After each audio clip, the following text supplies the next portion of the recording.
Hello friends, welcome to KHR rocking updates. AP EAMCET సంబంధించి ఫలితాలు అనేవి అయితే ఎప్పుడు విడుదల చేస్తారని చెప్పి చాలామంది ఒకటి ఉంది. అండ్ అలాగే దానికి సంబంధించి ఒక అప్డేట్ అయితే రావడం అయితే జరిగింది. సో ఫలితాలు విడుదల తేదీ ఎప్పుడు వస్తాయి, ప్రతిదీ కూడా ఈ వీడియోలో కంప్లీట్గా డీటెయిల్గా తెలుసుకుందాం.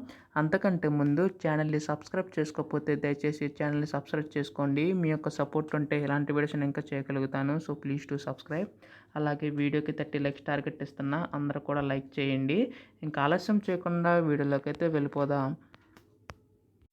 సో మనకి ఇక్కడ మార్నింగ్ ఒక అప్డేట్ అయితే రావడం అయితే జరిగింది. అది ఏంటంటే ఇక్కడ చూస్తున్నారు కదా, ఎంసెట్ ఫలితాల కోసం నిరీక్షణ అని చెప్పేసి ఉంది. ఇక్కడ మొత్తం చూసుకుంటే ఇక్కడ వైసీపీ ఓడిపోవడంతో ఉన్నత విద్యా మండలి చైర్మన్ పదవికి హేమచంద్రారెడ్డి రాజీనామా అయితే చేశారు.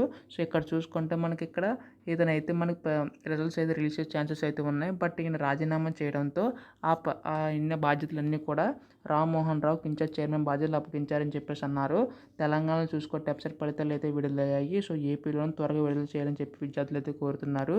సో అప్డేట్ చూసుకుంటే మనకి ఇక్కడ ఏంటంటే, సో మనకి హేమచంద్ర రెడ్డి గారు మనకి రిజల్ట్ సంబంధించి అయితే రిలీజ్ చేస్తామని 5, 6 తేదీలని చెప్పారు. బట్ ఇక్కడ ఏంటంటే తను రాజీనామా చేయడంతో ఆ మొత్తం బాధ్యతలన్నీ కూడా రామ్మోహన్ రావు గారికి ఇచ్చారు. సో ఇతను అయితే మనకి కన్ఫర్మేషన్ అయితే ఇవ్వాల్సి ఉంది. సో మ్యాక్సిమం మనకి 1 వీక్లో రిజల్ట్స్ అయితే అనౌన్స్ చేసే ఛాన్సెస్ అయితే ఉన్నాయి. సో దీనికి సంబంధించి అప్డేట్ రాగానే మీకు అయితే వెంటనే అప్డేట్ చేస్తాను. సో మీరు చేయవలసిందల్లా ఛానల్ని సబ్స్క్రైబ్ చేసుకోవడం మాత్రమే. అండ్ మీకు ఇంకా డౌట్స్ ఉంటే మాత్రం కామెంట్ చేయండి. డెఫినెట్గా రిప్లై ఇవ్వడానికి అయితే ట్రై చేస్తాను. So thanks for watching guys. Bye now.